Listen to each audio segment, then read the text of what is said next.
Boa noite. Hoje eu vou ler um conto da Clarice, que é um dos contos que eu mais amo, se não o que eu mais amo, chamado Amor.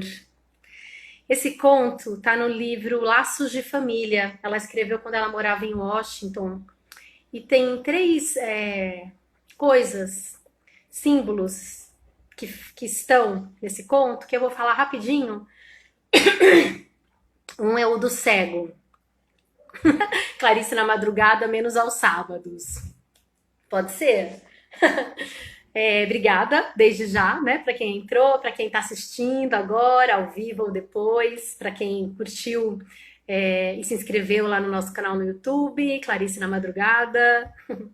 Enfim, deixa eu beber mais uma aguinha para não engasgar. Então, como eu estava falando, né, esse conto tem uma coisa que fala do cego.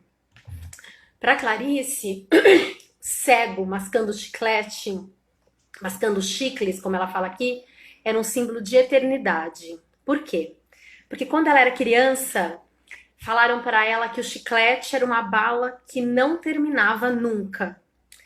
E aí ela ficou com essa ideia, nossa, uma coisa que não termina nunca.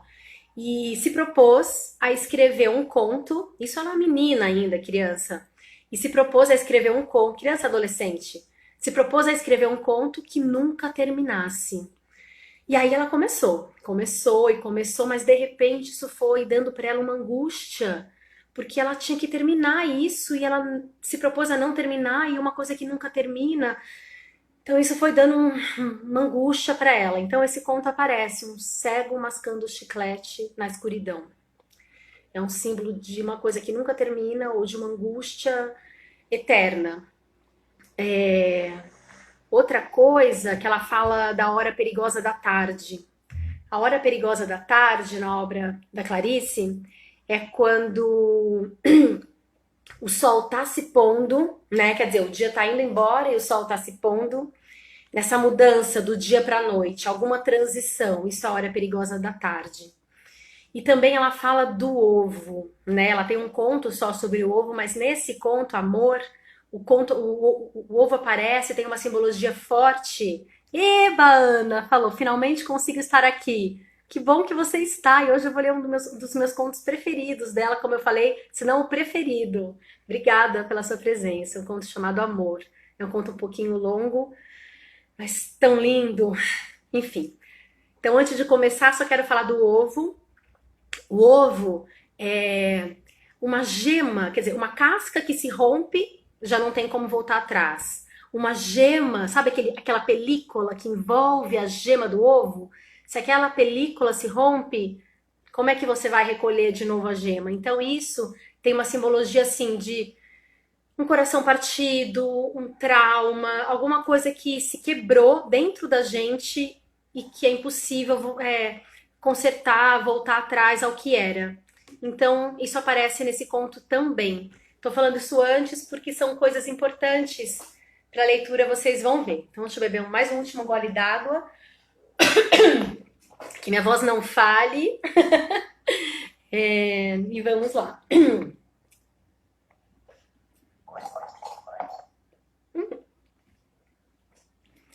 Amor, de Clarice Lispector. Um pouco cansada, com as compras deformando o novo saco de tricô, Ana subiu no bonde. Depositou o volume no colo e o bonde começou a andar. Recostou-se então no banco, procurando conforto, num suspiro de meia satisfação. Os filhos de Ana eram bons, uma coisa verdadeira e sumarenta. Cresciam, tomavam banho, exigiam para si, malcriados, instantes cada vez mais completos. A cozinha era enfim espaçosa, o fogão enguiçado dava estouros. O calor era forte no apartamento que estavam aos poucos pagando. Mas o vento batendo nas cortinas que ela mesma cortara, lembrava-lhe que, se quisesse, podia parar e enxugar a testa, olhando o calmo horizonte, como um lavrador. Ela plantara sementes que tinha na mão, não outras, mas essas apenas, e cresciam árvores.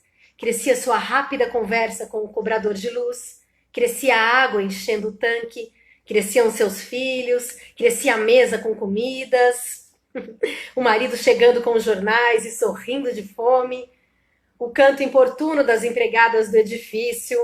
Ana dava tudo tranquilamente, sua mão pequena e forte, sua corrente de vida.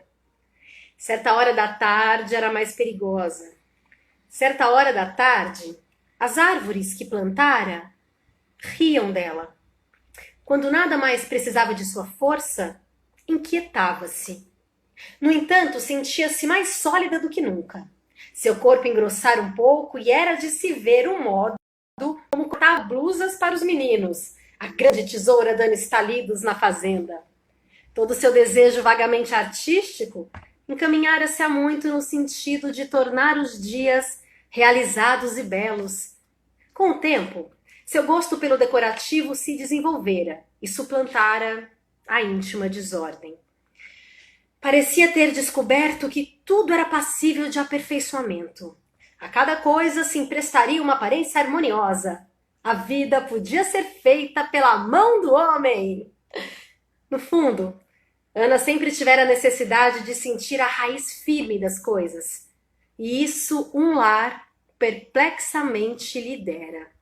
Por caminhos tortos, viera a cair num destino de mulher, com a surpresa de nele caber como se o tivesse inventado. O homem com quem casara era um homem verdadeiro, os filhos que tivera eram filhos verdadeiros, sua juventude anterior parecia-lhe estranha como uma doença de vida. Dela havia aos poucos emergido para descobrir que também sem a felicidade se vivia. Abolindo-a, encontraram uma legião de pessoas, antes invisíveis, que viviam como quem trabalha, com persistência, continuidade, alegria.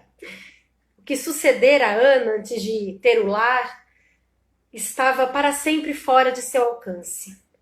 Uma exaltação perturbada que tantas vezes se confundira com felicidade insuportável. Criar em troca algo enfim compreensível, uma vida de adulto. Assim ela o quisera e o escolhera. Sua precaução reduzia-se a tomar cuidado na hora perigosa da tarde, quando a casa estava vazia sem precisar mais dela, o sol alto, cada membro da família distribuído nas suas funções. Olhando os móveis limpos, seu coração se apertava um pouco em espanto. Mas na sua vida não havia lugar para que sentisse ternura pelo seu espanto. Ela o abafava com a mesma habilidade que as lides em casa lhe haviam transmitido. Saía então para fazer compras ou levar objetos para consertar, cuidando do lar e da família à revelia deles. Quando voltasse, era o fim da tarde, e as crianças vindas do colégio exigiam-na. Assim chegaria a noite com sua tranquila vibração. De manhã, acordaria aureolada pelos calmos deveres. Encontrava os móveis de novo empoeirados e sujos, como se voltassem arrependidos. Quanto a ela mesma, fazia obscuramente parte das raízes negras e suaves do mundo e alimentava anonimamente a vida. Estava bom assim. Assim ela o quisera e escolhera. O bonde vacilava nos trilhos, entrava em ruas largas. Logo um vento mais úmido soprava, anunciando mais que o fim da tarde, o fim da hora instável. Ana respirou profundamente e uma grande aceitação deu a seu rosto um ar de mulher. O bonde se arrastava, em seguida estacava. Até o Maitá tinha tempo de descansar. Foi então que olhou para o homem parado no ponto. A diferença entre ele e os outros é que ele estava realmente parado. De pé, suas mãos se mantinham avançadas. Era um cego. O que mais que fizesse Ana se aprumar em desconfiança? Alguma coisa intranquila estava sucedendo. Então ela viu. O cego mascava chicles. Um homem cego mascava chicles. Ana ainda teve tempo de pensar por um segundo que os irmãos viriam jantar. O coração batia-lhe violento, espaçado. Inclinada, olhava o cego profundamente, como se olha o que não se vê. O que não nos vê. Ele mastigava goma na escuridão, sem sofrimento, com os olhos abertos. O movimento da mastigação fazia-o parecer sorrir e, de repente, deixar de sorrir. Sorrir e deixar de sorrir. Como se ele a tivesse insultado, Ana olhava-o. E quem a visse teria a impressão de uma mulher com ódio. Mas continuava a olhá-lo, cada vez mais inclinada. O bonde deu uma arrancada súbita, jogando-a desprevenida para trás. O pesado saco de tricô despencou-se do colo, ruiu no chão. Ana deu um grito. O condutor deu ordem de parada antes de saber do que se tratava. O bonde estacou, os passageiros olharam assustados. Incapaz de se mover para apanhar suas compras, Ana se aprumava pálida. Uma expressão de rosto, há muito não usada, ressurgira-lhe com dificuldade, ainda incerta, incompreensível. O moleque dos jornais ria entregando-lhe o volume. Mas os ovos haviam quebrado no embrulho de jornal. Gemas amarelas e viscosas pingavam entre os fios da rede. O cego interrompera a mastigação e avançava as mãos inseguras, tentando inutilmente pegar o que acontecia. O embrulho dos ovos foi jogado fora da rede e, entre os sorrisos dos passageiros e o sinal do condutor, o bonde deu nova arrancada de partida. Poucos instantes depois já não a olhavam mais. O bonde se sacudia nos trilhos e o cego mascando goma ficara atrás para sempre. Mas o mal estava feito. A rede de tricô era áspera entre os dedos, não íntima quando a tricotara. Não íntima como quando a tricotara.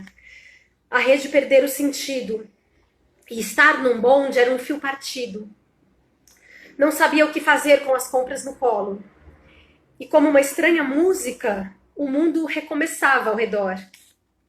O mal estava feito. Por quê? Teria esquecido de que havia cegos? A piedade a sufocava. Ana respirava pesadamente. Mesmo as coisas que existiam antes do acontecimento estavam agora de sobreaviso, tinham um ar mais hostil, perecível. O mundo se tornara de novo um mal-estar. Vários anos ruíam, as gemas amarelas escorriam. Expulsa de seus próprios dias, parecia-lhe que as pessoas na rua eram periclitantes, que se mantinham por um mínimo equilíbrio à tona da escuridão. E por um momento, a falta de sentido deixava-as tão livres que elas não sabiam para onde ir. Perceber uma ausência de lei foi tão súbito que Ana se agarrou ao banco da frente, como se pudesse cair do bonde, como se as coisas pudessem ser revertidas com a mesma calma com que não eram. O que chamava de crise viera, afinal. E sua marca era o prazer intenso com que olhava agora as coisas, sofrendo espantada.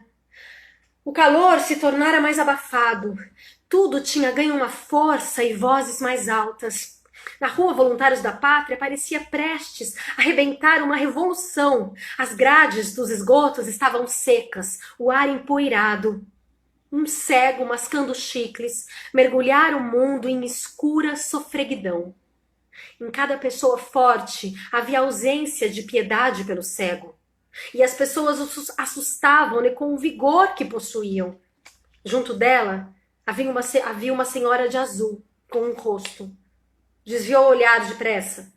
Na calçada, uma mulher deu um empurrão no filho. 2 namorados entrelaçavam os dedos sorrindo. E o cego? Ana caíra numa bondade extremamente dolorosa. Ela apaziguara tão bem a vida, cuidara tanto para que esta não explodisse, mantinha tudo em serena compreensão. Separava uma pessoa das outras, as roupas eram claramente feitas para serem usadas e podia-se escolher pelo jornal o filme da noite. Tudo feito de modo a que um dia se seguisse ao outro.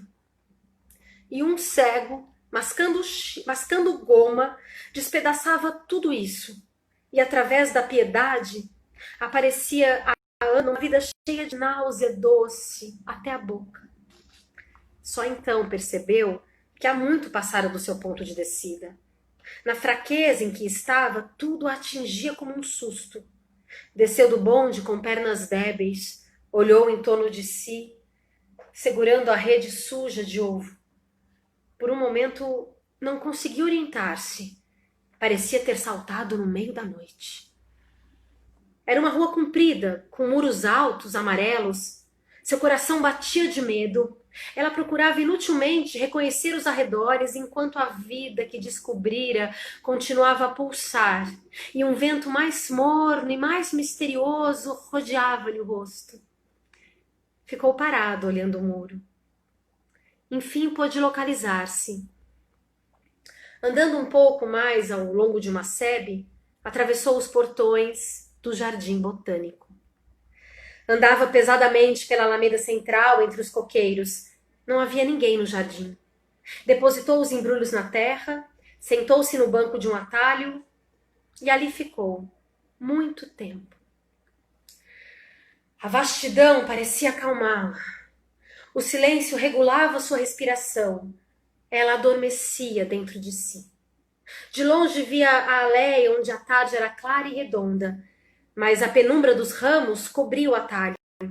Ao seu redor havia ruídos serenos, cheiro de árvores, pequenas surpresas entre os cipós. Todo o jardim triturado pelos instantes jamais apressados da tarde. De onde vinha o meio sonho pelo qual estava rodeada? Como por um zunido de abelhas e aves. Tudo era estranho, suave demais, grande demais. Um movimento leve e íntimo a sobressaltou. Voltou-se rápida. Nada parecia se ter movido. Mas na aléia central estava imóvel um poderoso gato. Seus pelos eram macios. Em novo andar silencioso, desapareceu. Inquieta, olhou em torno. Os ramos se balançavam, as sombras vacilavam no chão, um pardal ciscava na terra. E de repente, com mal-estar, pareceu-lhe ter caído numa emboscada. Fazia-se no jardim um trabalho secreto, do qual ela começava a se aperceber. Nas árvores, as frutas eram pretas, doces como mel. Havia no chão caroços secos, cheios de circunvoluções, como pequenos cérebros apodrecidos. O banco estava manchado de sucos roxos. Com suavidade intensa, rumorejavam as águas. No tronco da árvore pregavam-se as luxuosas patas de uma aranha. A crueza do mundo era tranquila. O assassinato era profundo. E a morte não era o que pensávamos. Ao mesmo tempo que imaginário, era um mundo de se comer com os dentes. Um mundo de volumosas dálias e tulipas. Os troncos eram percorridos por parasitas folhudos. O abraço era macio, colado. Como a repulsa que precedesse uma entrega. Era fascinante. A mulher tinha nojo. Que era fascinante. As árvores estavam carregadas. O mundo era tão rico que apodrecia. Quando Ana pensou que havia crianças e homens grandes com fome, a náusea subiu-lhe à garganta como se ela estivesse grávida e abandonada. A moral do jardim era outra. Agora que o cego a guiara até ele, estremecia nos primeiros passos de um mundo faiscante, sombrio, onde vitórias régias boiavam monstruosas. As pequenas flores espalhadas na relva Não lhe pareciam amarelas ou rosadas, mas cor de mau ouro e escarlates. A decomposição era profunda, perfumada. Mas todas as pesadas coisas ela via com a cabeça rodeada por um enxame de insetos enviados pela vida mais fina do mundo. A brisa se insinuava entre as flores. Ana mais adivinhava que sentia o seu cheiro adocicado. O jardim era tão bonito que ela teve medo do inferno. Era quase noite agora, e tudo parecia cheio, pesado. Um esquilo voou na sombra. Sob os pés, a terra estava fofa. Ana aspirava com delícia. Era fascinante. E ela sentia nojo. Mas quando se lembrou das crianças, diante das quais se tornara culpada, ergueu-se com uma exclamação de dor. Agarrou o embrulho, avançou pelo atalho obscuro, atingiu a alameda, quase corria e viu o jardim em torno de si com sua impersonalidade soberba. Sacudiu os portões fechados, sacudia-os segurando a madeira áspera. O vigia pareceu espantado de não a ter visto. Enquanto não chegou à porta do edifício, parecia à beira de um desastre. Correu com a rede até o elevador, sua alma batia-lhe no peito. O que sucedia? A piedade pelo cego era tão violenta como uma ânsia, mas o mundo lhe parecia seu, sujo, perecível, seu. Abriu a porta de casa. A sala era grande, quadrada. As maçanetas brilhavam limpas. Os vidros da janela brilhavam. A lâmpada brilhava. Que nova terra era essa? E por um instante a vida sadia que levara até agora pareceu-lhe um modo moralmente louco de viver. O menino que se aproximou correndo era um ser de pernas compridas e rosto igual ao seu, que corria e a abraçava. Apertou-o com força, com espanto. Protegia-se trêmula, porque a vida era periclitante. Ela amava o mundo, amava o que fora criado, amava com nojo. Do mesmo modo como sempre fora fascinada pelas ostras, com aquele vago sentimento de asco que a aproximação da verdade lhe provocava, avisando-a. Abraçou o filho, quase a ponto de machucá-lo, como se soubesse de um mal. O cego ou o belo jardim botânico agarrava-se a ele, a quem queria acima de tudo. Fora atingida pelo demônio da fé. A vida é horrível, disse-lhe baixo, faminta. O que faria se seguisse o chamado do cego? Ia sozinha. Havia lugares pobres e ricos que precisavam dela. Ela precisava deles. Tenho medo, disse. Sentia as costelas delicadas da criança entre os braços. Ouviu seu choro assustado. Mamãe? Chamou o menino. Afastou-o, olhou aquele rosto, seu coração crispou-se. Não deixe mamãe te esquecer. Nunca, disse-lhe. A criança mal sentiu o abraço se afrouxar, escapou e correu até a porta do quarto, de onde a olhou-a, mais segura. Era o pior olhar que jamais recebera. O sangue subiu-lhe o rosto, esquentando-o. Deixou-se cair numa cadeira com os dedos ainda presos na rede. De que tinha vergonha? Não havia como fugir. Os dias que ela forjara haviam se rompido na crosta e a água escapava. Estava diante da ostra e não havia como não olhá-la. De que tinha vergonha?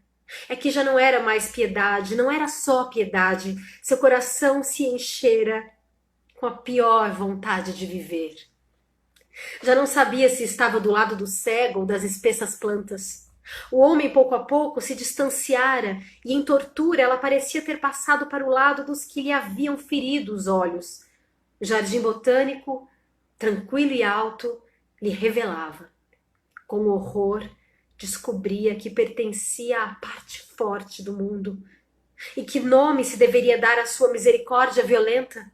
Seria obrigada a beijar o leproso, pois nunca seria apenas sua irmã. Um cego me levou ao pior de mim mesma, pensou espantada. Sentia-se banida, porque nenhum pobre beberia água nas suas mãos ardentes. Ah, era mais fácil ser um santo que ser uma pessoa. Por Deus! Pois não fora verdadeira a piedade que sondara no seu coração as águas mais profundas? Mas era uma piedade de leão. Humilhada, sabia que o cego preferiria um amor mais pobre. E estremecendo, também sabia por quê. A vida do jardim botânico chamava, como um lobisomem é chamado pelo luar. Mas ela amava o cego, pensou com os olhos molhados. No entanto, não era com este sentimento que se iria a uma igreja. Estou com medo, disse sozinha na sala. Levantou-se e foi para a cozinha ajudar a empregada a preparar o jantar. Mas a vida arrepiava, como um frio. Ouvia o sino da escola, longe e constante, o pequeno horror da poeira ligando em fios a parte inferior do fogão, onde descobriu a pequena aranha. Carregando a jarra para mudar a água, havia o horror da flor se entregando lânguida e asquerosa às suas mãos. O mesmo trabalho secreto se fazia ali, na cozinha. Perto da lata de lixo, esmagou com o pé a formiga. O pequeno assassinato da formiga. O mínimo corpo tremia. As gotas d'água caíam na água parada do tanque. Os besouros de verão. O horror dos besouros inexpressivos. Ao redor havia uma vida silenciosa, lenta, insistente. Horror. Horror. Andava de um lado para outro na cozinha, cortando os bifes, mexendo o creme. Em torno da cabeça, em ronda, em torno da luz, os mosquitos de uma noite cálida.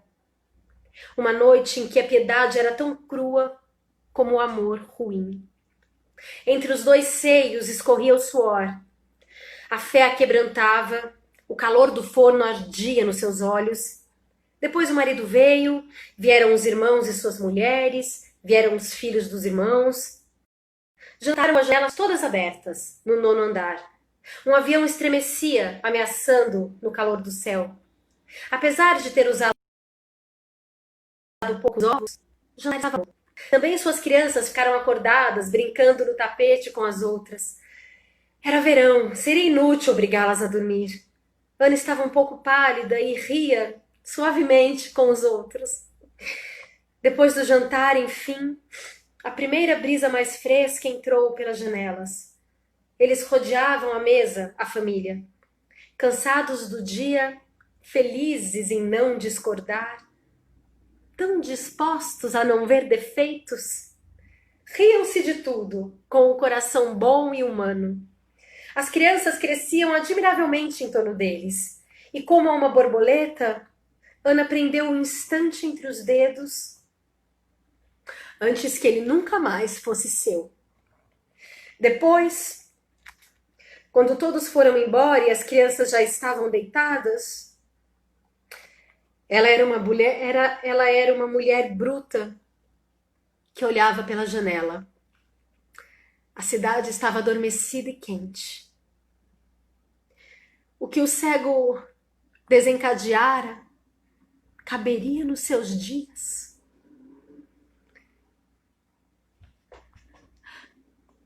Quantos anos levaria até envelhecer de novo? Qualquer movimento seu e pisaria numa das crianças. Mas com uma maldade diamante, parecia aceitar que da flor saísse o mosquito, que as vitórias régias boiassem no escuro do lago. O cego pendia entre os frutos do jardim botânico. Se for um estouro de fogão, o fogo já teria pegado em toda a casa. Pensou correndo para a cozinha e deparando com seu marido diante do café derramado. O que foi? Gritou, vibrando toda. Ele se assustou com o medo da mulher. E de repente riu, entendendo. Não foi nada, eu sou um desajeitado. Ele parecia cansado, com olheiras. Mas diante do estranho rosto de Ana, espiou-a com maior atenção. Depois atraiu a si em rápido afago. Não quero que lhe aconteça nada, nunca, disse ela. Deixe que pelo menos me aconteça o fogão dar um estouro, respondeu ele sorrindo. Ela continuou sem força nos seus braços. Hoje de tarde, alguma coisa tranquila se rebentara, e na casa toda havia um tom humorístico, triste. É hora de dormir, disse ele. É tarde. Num gesto que não era seu, mas que pareceu natural, segurou a mão da mulher, levando-a consigo sem olhar para trás, afastando-a do perigo de viver. Acabara-se a vertigem da bondade. Acabara-se a vertigem de bondade. E se atravessar o amor e seu inferno, penteava-se agora diante do espelho, por um instante sem nenhum mundo no coração. Antes de se deitar, como se apagasse uma vela, soprou a pequena flâmula do dia.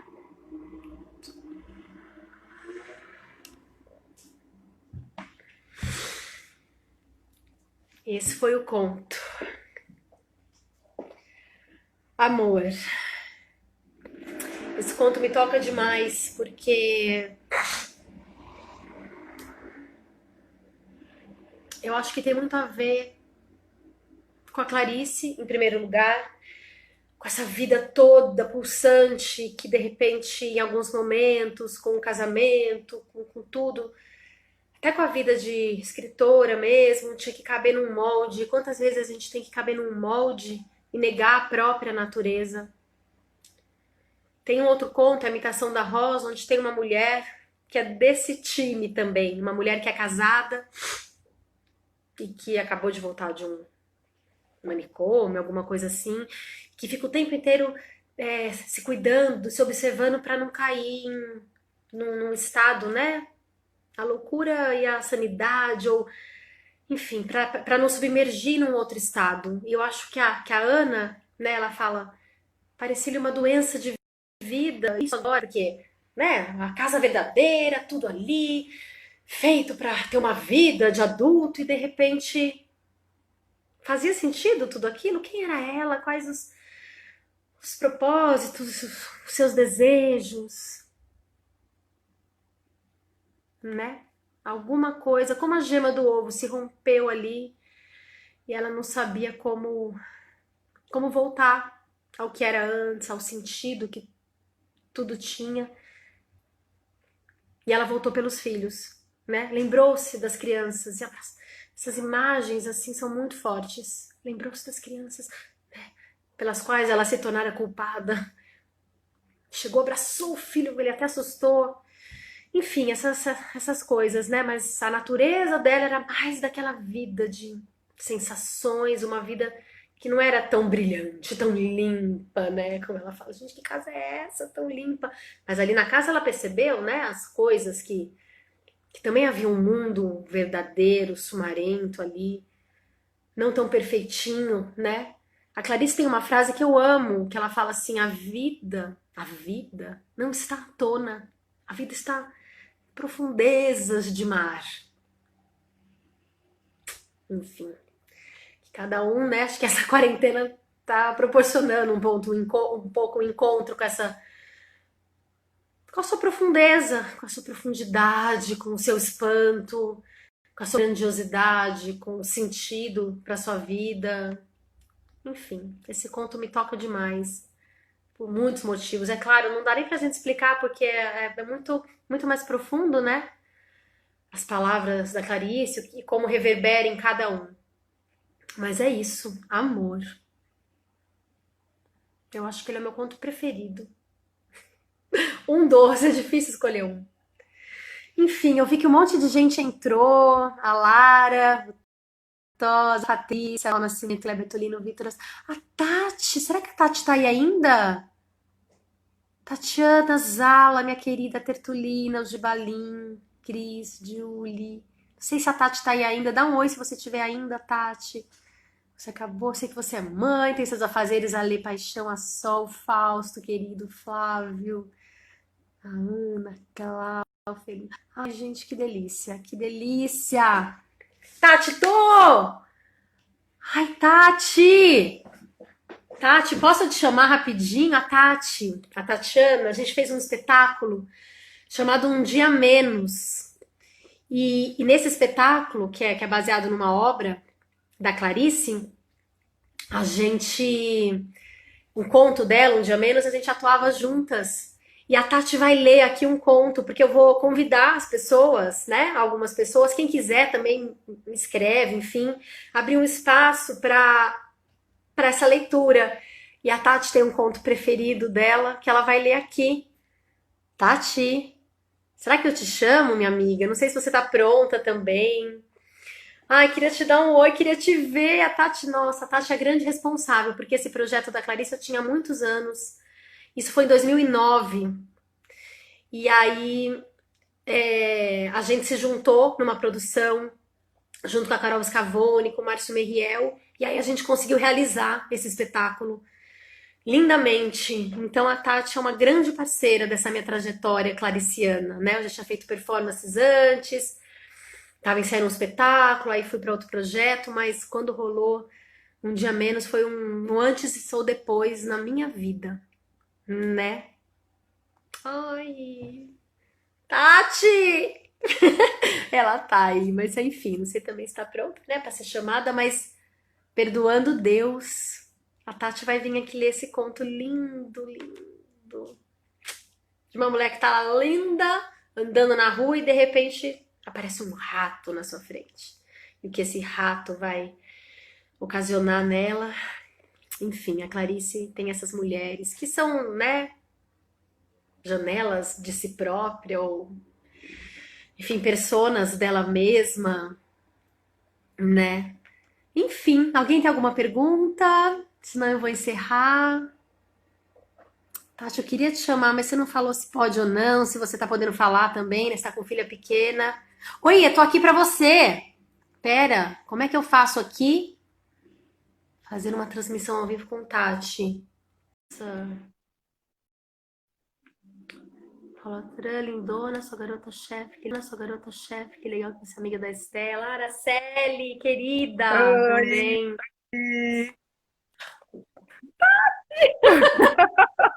Tati, você vai fazer o amor no teatro ainda? Como é que é? O A gente vai amor? fazer um amor no teatro ou outro? Oh, O que você vai com fazer? certeza.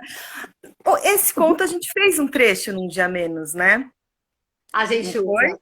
Do É, ainda cego. pode ser feita pelas nossas mãos, estava ali, do cego, né? Eu vi um cego mascando chiclete. Tinha um trecho desse conto num dia É. menos. Ai, Olha que gente. Ele, tudo bem? Parabéns pelo projeto de vocês, que é lindo obrigada, demais. Maris. Obrigada, você me pegou desprevenida aqui, mas eu não consigo te recusar. Jamais. Maravilhosa. Ficou linda. Ai, Tati, Não, e eu obrigada. quero deixar registrado, assim, eu estava falando com o Leandro que eu me emociono muito com a sua resiliência, mesmo assim. Eu acho que ela é assim um exemplo para todos os artistas, né? A gente sabe um pouquinho da sua história e desse momento que você está vivendo, né? Então eu acho assim, esse seu projeto é de um amor, assim, de uma generosidade e sobretudo de uma sede da alma, né? A sede da alma de criar, de esperar a filha dormir de 2 anos, de ter a filha adolescente no quarto e falar, não, eu preciso disso. É para o mundo, mas é para mim também, né? Então, É, assim, eu te admiro muito, muito. Eu achei esse projeto genial, né? obrigada. E é o centenário da Clarice. Eu devo tanto a Clarice, eu devo tanto a ela. Então é uma maneira de homenageá-la também, né? Uhum, com Mulheres certeza. poderosas, homens também virem ler os seus contos, as suas palavras, de estar aí né? Eu tenho recebido muita, assim, ai, que maravilha, amo Clarice, ai, me deu vontade de ler mais a obra dela, sabe? É bom, porque é uma gratidão que a gente tem por ela, né? Eu Sim, tenho. muito, eu também, muito. E a minha gratidão a ela passa pela minha gratidão a você. Que muito do que eu conheço de Clarice é da nossa pesquisa, do nosso encontro, né? E eu que devo a você também esse trabalho, porque sem você, sem o Márcio, sem a Carol, eu não teria realizado, né? É, Mas maravilhosos. juntos a gente é, né, forte. Sozinho não, né? Uhum. Ai, Ai, que que linda, que delícia te encontrar. é só você marcar, perdoando Deus, pode ser mais Ah, cedo, se for vou. madrugada, pode ser no sábado, de repente eu tenho feito mais cedo. A Angelina dormiu já, por isso ele vou entrar. Uhum. O Leandro perguntou assim: esse é o horário da madrugada dela? Porque... Teve um dia que eu acabei, era 3h15. E aí, o último que eu fiz, eu até engasguei, por quê? Porque eu tava assim, no meio do conto, eu escutei ela chorar. Aí eu vi que a Clarissa pegou, segurou as pontas. Aí acabou, acho que deu um alívio, né? Eu tive que sair, pegar uma água, eu não consegui. Falei, gente, que nervoso, sabe? Porque se ela acordar, um dia ela vai acordar, eu vou trazer ela aqui, vou amamentar e continuar lendo o conto. Vai ser assim, gente. A Clarice, Maravilhoso, a vida como ela é. Araceli. Araceli, você lê também, que eu sei que você lê também. Você pode vir ler um dia, tá? Devo tanto ao povo e a Clarice. Ó, porque eu acho que a Clarice, né? Ela falou que ela colocava a máquina de escrever no colo e os filhos podiam interromper ela a qualquer momento, porque ela ia lá na sala com a máquina no colo. Então eu falo, então ela começou a escrever com a máquina no colo porque os filhos podiam interromper, ela podia levar. E ela fala, e como interrompiam? Mas, ok, mas não dá, né? Para escrever, trabalhar, você sabe, você tem duas filhas. Eu acho, mas isso eu nunca vou ter certeza, é uma suspeita minha, que ela acordava às 5 da manhã, 4 da manhã para escrever, porque é a hora que ela tinha paz. Uhum, com certeza. Gente, meus filhos são dormindo, eu vou acordar 4, 5 da manhã, eu tenho, né? Uhum, uhum. Claro que tem a magia, né, de uma mudança de escuro para o claro, né, de uma transição, até fiquei arrepiada também. Mas eu acho que era isso também, É, com gente. certeza. É.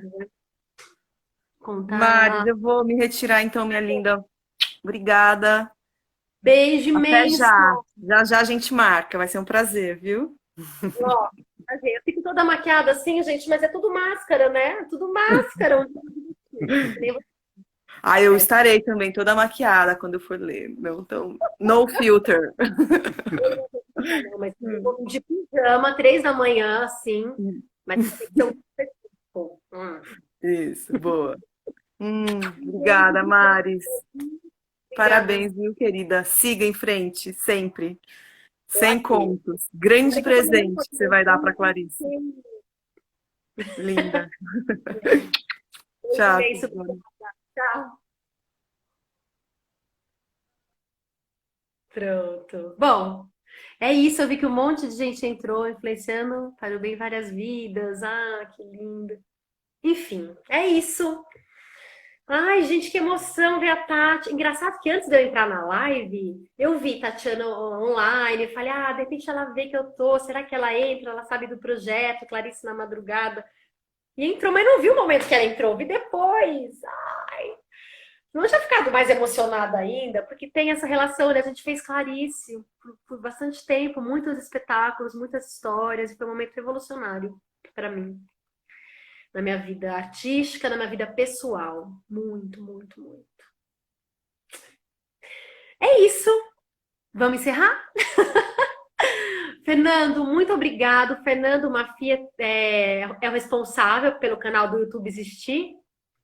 E ele está editando os vídeos de uma maneira tão linda, tão sensível, colocando as imagens, colocando as coisas que é demais. Vou encerrar com essa imagem aqui, ó. Um beijo. Beijos, beijos. Vou encerrar. Muito obrigada. Muito obrigada a todos.